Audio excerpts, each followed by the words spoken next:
Your Royal Highness, the General Assembly awaits to hear your words. Please be seated. بسم الله الرحمن الرحيم الحمد لله اللهم صل وسلم وبارك على خاتم الأنبياء والمرسلين ولا حول ولا قوة إلا بالله. Assalamu alaikum. Your Grace, the Lord High Commissioner, Moderator, distinguished Assembly, greetings of peace. It is a great honor to be invited to address this august assembly.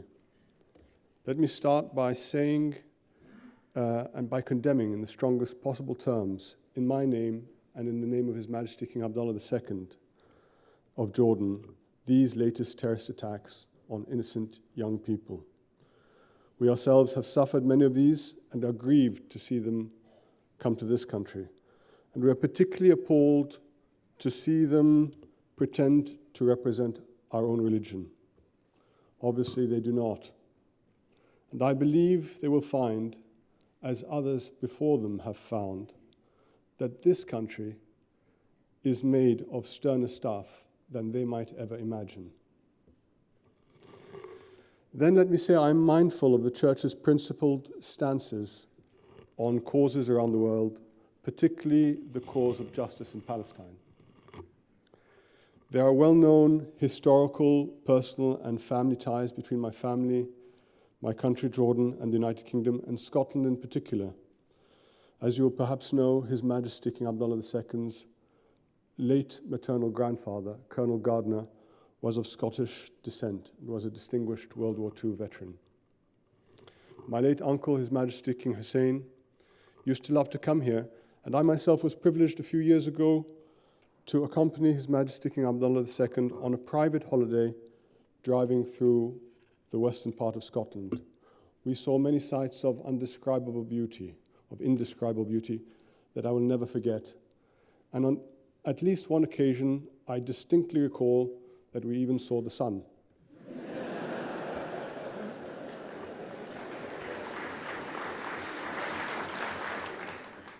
I thought I would use this brief address to adumbrate for you the main political, economic, technological, ecological, cultural, and religious trends in the Middle East, and indeed all over the world, as I see them over the next 25 years.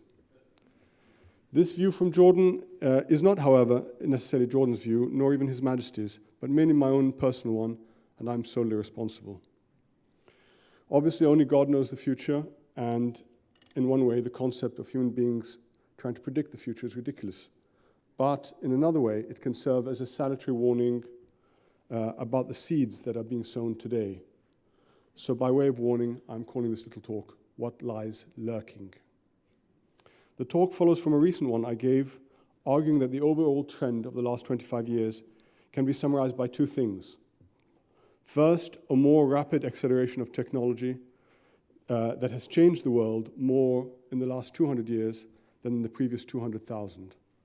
Second, by breaking down of barriers, all kinds of barriers, political, such as the Iron Curtain and the bi- or even unipolar world, social, notably through demographic explosion and mass migration, technological, through the IT revolution, the internet and social media, cultural, through the rise of globalism and the death of the last traditional societies, and religious, with the rise of global fundamentalist movements in all religions. Consequently, the next 25 years, I regret to say, will be marked by disequilibrium and internal conflict, unleashed by the breaking down of barriers. So one, politically, to quote Plato, when a democracy, a thirst for freedom, happens to get bad cupbearers for its leaders, it gets drunk by drinking more than it should of the unmixed wine of freedom, until in the end they take no notice of laws, whether written or unwritten. And this leads to tyranny. We have seen this already in the Philippines, and we will see it elsewhere in the world's democracies, via the rise of populism, extreme nationalism, racism, and xenophobia. Big Brother will become an even bigger bother by harnessing the services of the 5 or 10 multinationals that run global IT. And people will all have a big mother-in-law to monitor them. Terrorist propaganda and acts will succeed in making Muslims more hated than they currently are by most of the rest of the world. And in some places, Muslims will be in internment camps and in others in concentration camps, like Srebrenica in 1995.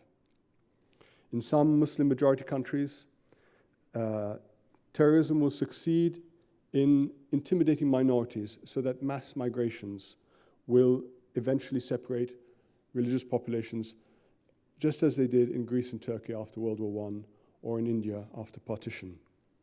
Limited nuclear strikes may occur in the Korean Peninsula and the Indian subcontinent and elsewhere, but far from horrifying the rest of the world into abandoning nuclear weapons, it will show their efficacy, and more countries will rush to acquire them.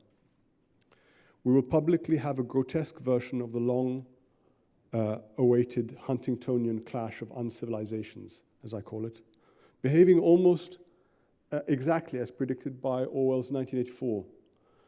But we will privately fight secret wars for dwindling resources via mercenary armies, which we will still somehow call civilian contractors. Economically, the usury-based world economic system that means that every country that cannot print artificial money indefinitely and every person who does not have extra money to lend gets poor in real terms through inflation will find new life by eliminating cash currencies. The world will operate on credit so that no one but your government, your bank, and your nationally owned private central bank will be able to decide how much imaginary money you really have and how and where you can spend it.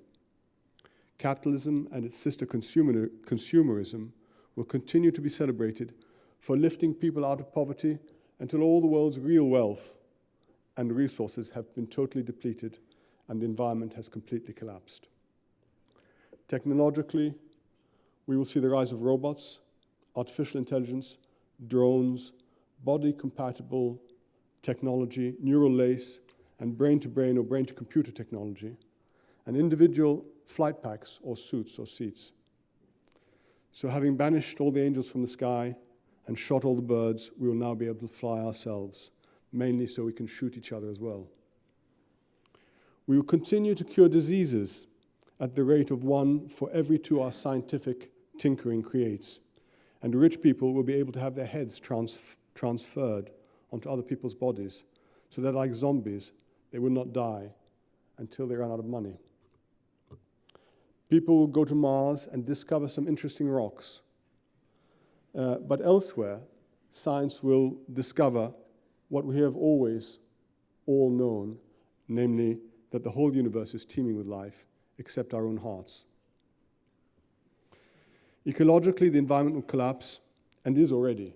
An untold species of animals, fish, and plants will go extinct due to man-made climate change, despite conclusive proof to the contrary by climate change deniers and the industries they represent. Empedocles' 4 traditional elements of air, fire, water, and earth will have their revenge on us through acid rain and hurricanes, fires and volcanic eruptions, tsunamis, El Niños and rising sea levels, and earthquakes and pollution, because our internal 4 humors have all themselves become unfettered. There is indeed, as all religions have taught, a mirror play between the macrocosm and human beings, the microcosm. God says in the Quran, corruption has appeared in the land and in the sea because of what people's hands have perpetuated, so that he may make them taste something of what they have done, so that perhaps they may repent. Human beings will be eating insects because in many places that will be all that is left, so that the great circle of life will become a vicious semicircle, where you are what you eat and what will eat you. Culturally speaking, relativism and utilitarianism will ensure, notwithstanding some religious dissent, largely in Islamic and Orthodox Christian worlds, will ensure that the remaining social and sexual taboos that exist will be abandoned with great triumph. Because ethics will not be viewed as a matter of reining in the ego, such as in Plato or Neoplatonism, or virtue or moral laws, such as in monotheism, or even stilling the mind, such as in Hinduism and Buddhism, but rather of giving vent to whatever impulses bubble up into the consciousness, so long as it doesn't physically harm other people or their property. This, of course, will be greatly facilitated by the fact that the vast majority of the world's youth, and indeed population, are now drugging themselves with an average of 8 hours a day, more than on the internet, social media, and television, and so are barely able to discipline their impulses in the first place. Religiously speaking, we will of course continue to have a growth of radical fundamentalism in Islam, as I have detailed in my recent book, A Thinking Person's Guide to Islam. But we will also have an Islamization of radicals, so that angry young people with little faith will use Islam as an outlet for their anger. In addition to an Islamization of criminals, the late Abu Musab al-Zarqawi, the founder of ISIS, was such a criminal, and an Islamization of lunatics, such as in Boko Haram. And finally, an Islamization of really ignorant and gullible people, such as we see in most of the lone wolf terrorists here in the West. The other world religions, all of whom are enjoying their own fundamentalist renaissances, albeit not as spectacular as Islam, will, with beautiful exceptions such as His Holiness Pope Francis, Her Majesty the Queen, and here in Scotland, my friend Ian Torrance, gradually raise their voices in unison until they all demand together that Islam be wiped off the face of the earth for not being enough of a religion of love, and nary a peep from the free media about the irony. Now, if all this sounds too bad to be true, unfortunately, it isn't. It is a mordant but serious warning, and in fact, much of its substance is to be found in Islamic latter-day prophecy literature. So what to do? Jesus Christ said, "Woe to the world because of traps, for traps must come, but woe to that man by whom the trap comes." Now, we will certainly agree across religious lines that the first thing to do is to keep our faith, prayers, and principles, and not be buffeted by the vogue of the day, no matter what the cost. But even the fanatics believe this, and in fact, they take pride in it, quite literally. So how can the dangers of fundamentalism be avoided whilst avoiding traps?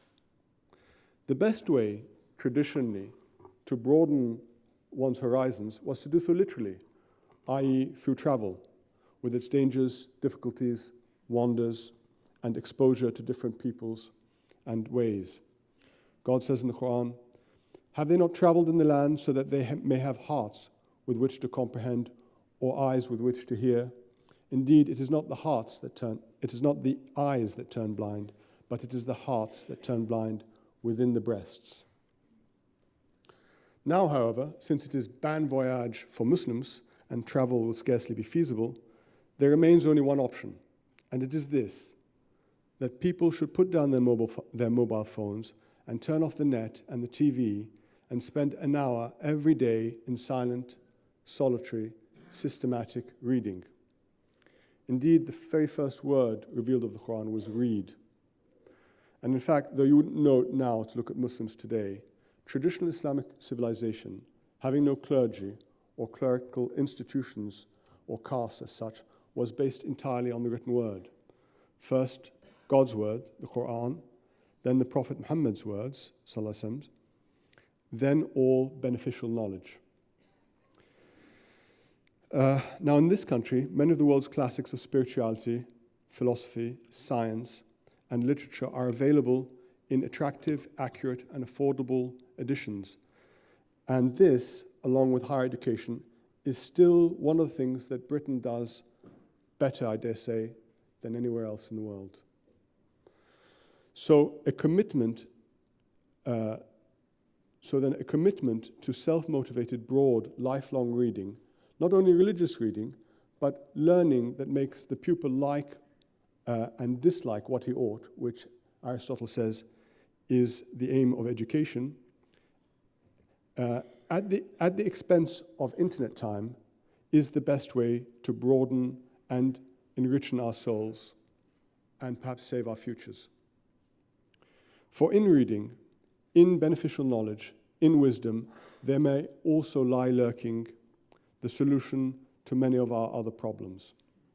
I trust that this is something we can all agree on. The only prayer for more in the Quran is, "My Lord, increase me in knowledge." Thank you.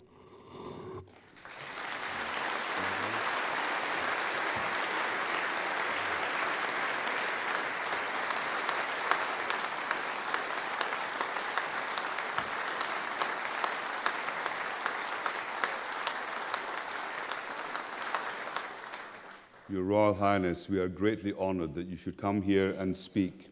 You're known to some of us as a scholar who has produced the leading study of love in the Holy Quran. We know that with His Majesty the King Abdullah II, you were the agent behind the Amman Statement in 2004, that insightful document that set out clearly that Islam is founded upon the mercy of God and is best exemplified in balance and moderation. You've denounced contemporary concepts of terrorism and fanaticism, and we know that several times you've been nominated to receive the Nobel Prize for Peace.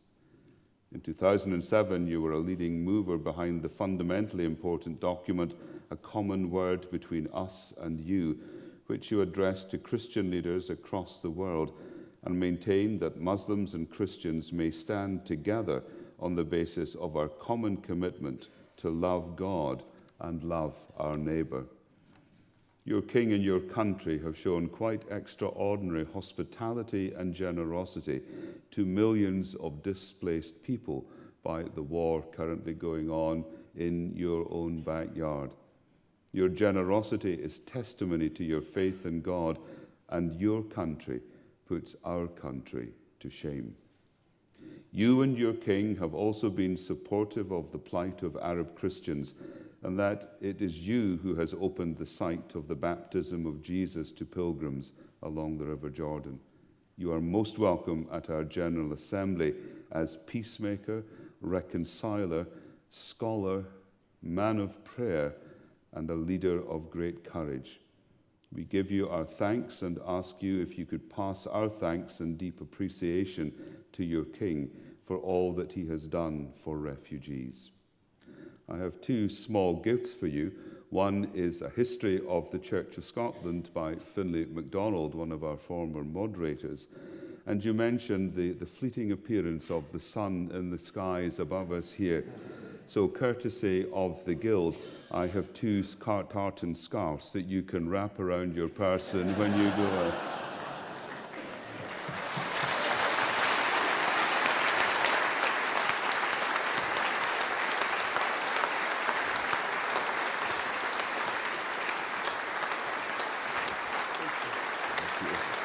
The book.